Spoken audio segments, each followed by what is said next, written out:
The President Express by Lynn Oliver. It was no wonder that the Chicago Union train station was known as the crossroads of the nation, with rows and rows of busy tracks. It was large enough to hold 10 football fields. Tuck and Billy Holden pressed their faces against the window as their train chugged into the grand station. They couldn't believe their eyes. Compared to the dusty little station in their California hometown, this looked like a palace. A porter stuck his head in the door of Tuck and Billy's compartment. "If you're planning to get out, make it quick," he said. "We leave for New York in exactly 18 minutes. "I don't think we should leave the train," Billy said to Tuck. "This station is so big, we may never find our way back." "Stick with me," said Tuck. "I could find my way back from the moon." Billy loved the way Tuck was always so sure of everything. He had taken good care of them since they set on their journey 2 days before.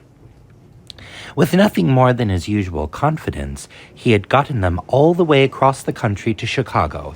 Now they were only 19 hours from New York, where they hoped to surprise their parents at the World's Fair. Tuck, Billy, and Chief wandered around the bustling Chicago station. People ran to catch trains, while others brought spicy sausages from a hot dog cart. There was even a magician to entertain the waiting passengers. "Where are you kids from?" asked the magician as he pulled the Queen of Hearts from a woman's ear. "A small town in California," answered Tuck. "If it's such a small town," said the magician, "I don't suppose there are many folks who can do this." He waved a wand over his top hat and pulled out a rabbit. Everyone in the crowd applauded. Everyone, that is, but Chief. When Chief saw the rabbit, he shot out of Billy's arms and bounded over to the magician. He wagged his tail so hard that if it might have been a propeller, he would have taken off into the air. "What's with your dog?" yelled the magician. "He just wants to play," said Billy. "He likes rabbits." Unfortunately, the rabbit didn't feel the same way about Chief. Faster than you could say abracadabra, the rabbit leaped from the magician's hands and dashed across the station. Chief took off after him. Everyone else took off after Chief. Around the station they all ran. Through the restaurant, under the ticket counter, across the waiting rooms, up and down the grand concourse, and into the barber shop. The rabbit hopped over a bald man in the barber chair and jumped into a drawer filled with combs and brushes. Chief followed right behind. The magician burst into the barber shop screaming, "Don't hurt my rabbit!" Chief didn't. In fact, he licked the little rabbit smack on the nose. Everyone laughed, even the magician.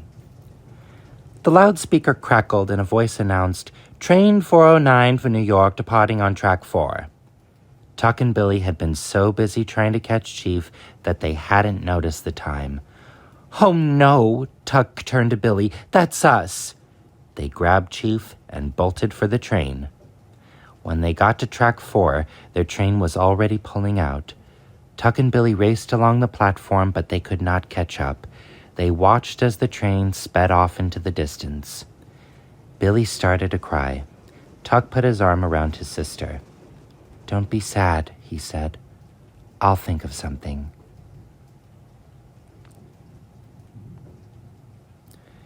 Maynard Henry was standing nearby.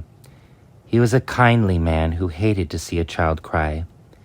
"Those are some big tears for a little face," he said to Billy. "What's wrong?" Tuck poured out their story. Their parents were at the New York World's Fair competing in the Invention of Tomorrow contest. He and Billy were supposed to stay back in California, but when they saved the life of a famous movie star, she gave them round-trip tickets to New York as a reward. Now they were on their way to surprise their parents. "But we missed our train," added Billy. "We'll never get there." "Never is a mighty big word," said Mr. Henry, "and one I don't happen to believe in." Mr. Henry pointed to a shining green engine on the next track. "That's the President Washington," he said, "one of 20 powerful locomotives named after the American presidents. I'm the engineer of that fine locomotive." Mr. Henry's eyes shone with pride.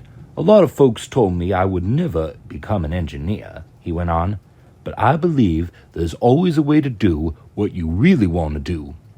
"We want to reach our parents," said Tuck. "The contest starts tomorrow morning, and more than anything, Billy and I want to be there with them."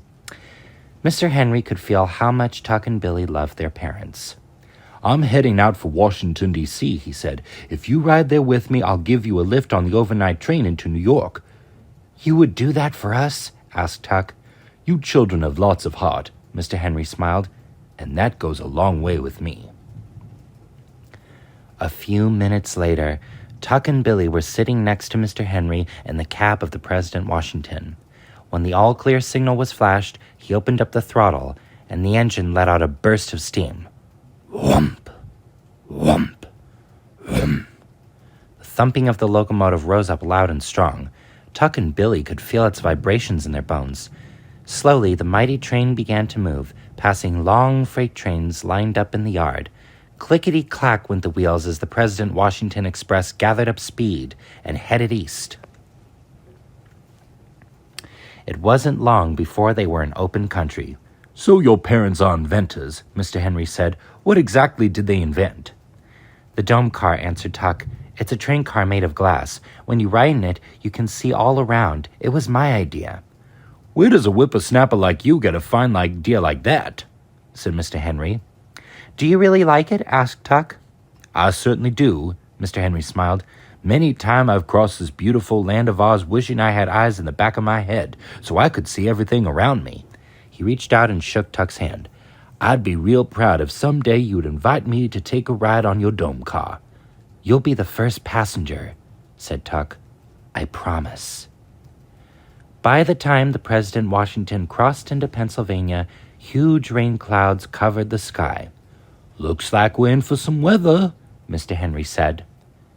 The rain came soon, pouring down in thick sheets of water. Thunder echoed over the hills. Bolts of lightning flashed across the sky. Tuck and Billy had never seen anything like it. Storms in California were mild and passed quickly. There was something about this weather that felt wild.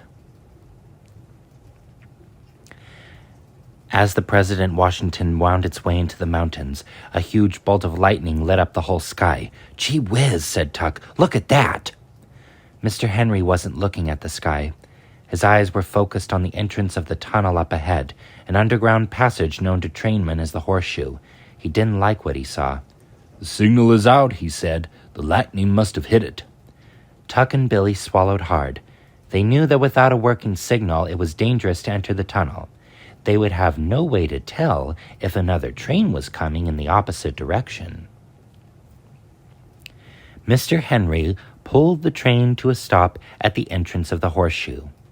The conductor came into the cab, carrying a fat train schedule under his arm. A freight train out of West Virginia was supposed to have come through the Horseshoe over an hour ago, he said. Nothing else on the schedule. We should be clear to go. The conductor left, and Mr. Henry took a deep breath.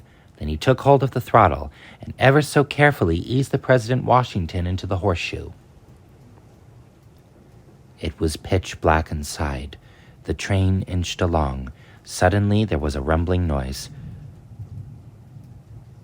I hope that's just thunder, said Billy. I can't tell, said Mr. Henry. It could be a train coming around the horseshoe turn. The conductor said no trains were scheduled, said Tuck. Unless the storm made that freight train late, said Mr. Henry. If that's the case, we're in for a heap of trouble. He grabbed the lantern and hopped out of the engine. The ground was slippery, and Mr. Henry's foot slid out from under him. He fell down hard. Tuck and Billy jumped from the engine. Mr. Henry, they shouted, are you hurt? Mr. Henry couldn't get up. My ankle, he said, it's twisted. I can't walk. Tuck put his ear down on the track. He heard a rumbling coming from deep underground.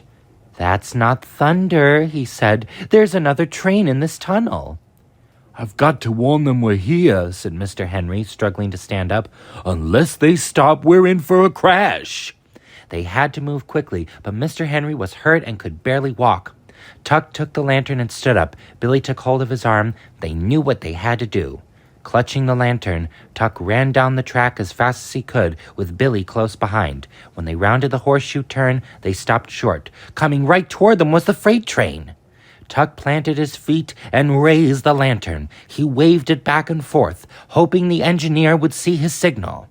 The headlights from the freight train came closer and closer. Tuck and Billy held their breath. Over the roar of the train, they could barely make out a small voice in the distance. "There's a signal to stop," the voice called. The next thing Tuck and Billy heard was the screech of brakes echoing throughout the tunnel. The freight train lurched to a stop just 10 feet in front of them. A moment later, Mr. Henry rounded the turn. "Good job, whippersnappers," he beamed with relief. "Like I said, you kids got a lot of heart." Hours later, when Mr. Henry pulled the train into Washington, D.C., word had already spread of the near accident in the tunnel. A crowd had gathered to welcome the President Washington safely home. As Tuck and Billy helped Mr. Henry off the train, a man waving a gold-handled walking stick stepped up to them. "My name is Thaddeus Winterbottom," he said, "and I am the president of the railroad. I come here to congratulate you on your bravery." "This is quite an honor, sir," said Tuck. "The honor is mine," said Mr. Winterbottom. "To express my gratitude, I'd invite you youngsters to be the first passengers on the Torpedo, the locomotive of tomorrow. She makes her first run into New York City tonight. Would you like to ride along?" "You bet," said Tuck. "We've been trying to get to the World's Fair to meet our parents." "Then you shall get there in style," smiled Mr. Winterbottom. He turned to Mr. Henry. "And as for you, sir," he said, "I'd be honored if you serve as the engineer of the Torpedo. You are the railroad's finest." Mr. Henry's eyes filled with tears. He had waited a long time for this moment. Tuck and Billy were shown into the back seat of Mr. Winterbottom's big car. As they settled into the comfortable seats, their thoughts turned to their amazing railway adventure. Just days before, they had been at home in San Luis Obispo, California. Tomorrow, they would enter New York City on the fastest locomotive in the world. They would get to see the dome car in the Invention of Tomorrow contest, and best of all, their family would be together again. Tuck and Billy smiled happily. Tomorrow was going to be a very good day.